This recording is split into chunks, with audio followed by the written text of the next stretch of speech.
Traditionally, we'd be exchanging vows now, but the bride and groom have done something a little special. And so there's going to be a video that we play. They're going to make their way to the center here and watch it with us, and they're seeing it for the first time too. So we're all going to sit here and watch it and not cry together. What are we doing? Rock, paper, scissors, 2 out of 3. Loser goes first. Rock, paper, scissors, shoot? Yes. Ready? Yep. Rock, paper, scissors, shoot. 2 out of 3, 2 out of 3. Oh! Come on, tiebreaker, tiebreaker. Ah, Makenzie first.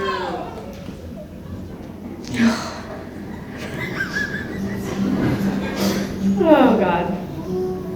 Okay. Kenzie, as I sit here trying to put my thoughts to paper, I'm having a hard time knowing where to begin. So why not go back to the very beginning? I was in the small town of Grigla, Minnesota for a softball weekend. You were back in your hometown of Underwood, Minnesota. Starting with a match on Bumble, nothing was really conventional after that point, but we wouldn't have it any other way. I knew immediately that you were my person from the start. I even told my grandparents 2 weeks after talking to you that I was going to marry you. And that's how our story began. Speaking of unconventional, how about our first meeting? Little did I know that our story starts in a Dollar General parking lot in Hillsboro, North Dakota. 5 years ago, on this exact day, I met a tall, handsome man in a neon orange shirt and khaki shorts. Who would have thought that a gif of Jimmy Fallon saying, "Hey," would start the beginning of our forever. The cherry on top was my truck battery dying and trying to find someone to start it at 10 p.m. at night. As I sat there, I remember being so nervous. A white Chevy Malibu pulls up right next to me, and there you were. The way that you smiled so excitedly and waved at me replays in my head over and over.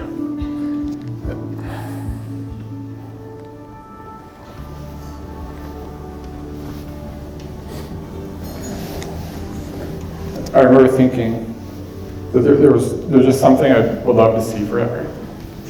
I love how you came into my life during the most unexpected time and helped me become the healthiest version of myself mentally and physically.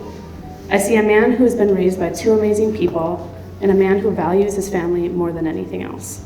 I feel so spoiled, yet honored, knowing that I get to become a part of your family.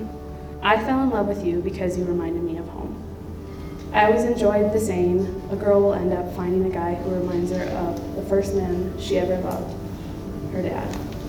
So if drinking black coffee, knowing every random fact out there, doing crossword puzzles for fun, and knowing every sports statistic starting in the early 1900s counts as reminding me of my father, I definitely picked a winner. So fast forward 5 years now.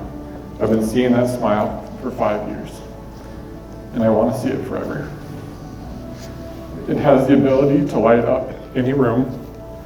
Your sense of humor will turn my day around, even when I don't think it's possible. These past 5 years have taught me a few things to know for our future. Just because there's money in my checking account doesn't mean that I should spend it right away. To put the scissors away after using them, or I might hear the saying, "Oh, I didn't know the scissors belonged on the counter." Or, "Do not hype Jimmy up before bed because you need your beauty sleep." That your love language is not physical touch, but I still pretend to think otherwise. That we don't eat dessert after every meal, which I still think is personally up for debate. And I can't promise you that I won't cover over you when you try to cook something because I'm worried that you're going to burn the pancakes again.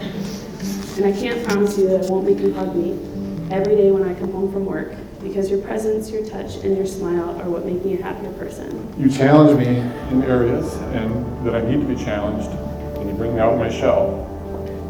You're my biggest supporter in every way. Makenzie, I vow to you that I will continue to support you in everything you do. I'll highlight your strengths and achievements.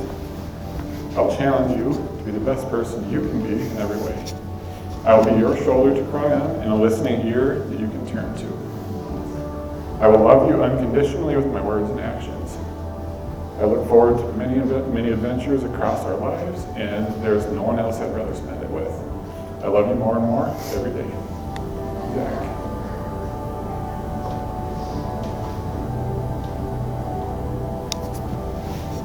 And lastly, I can't promise that I will ever stop loving you. I love you, Zachary Richard Bowman.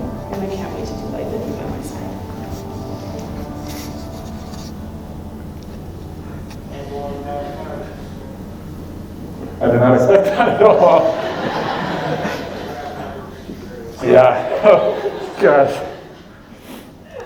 Wow.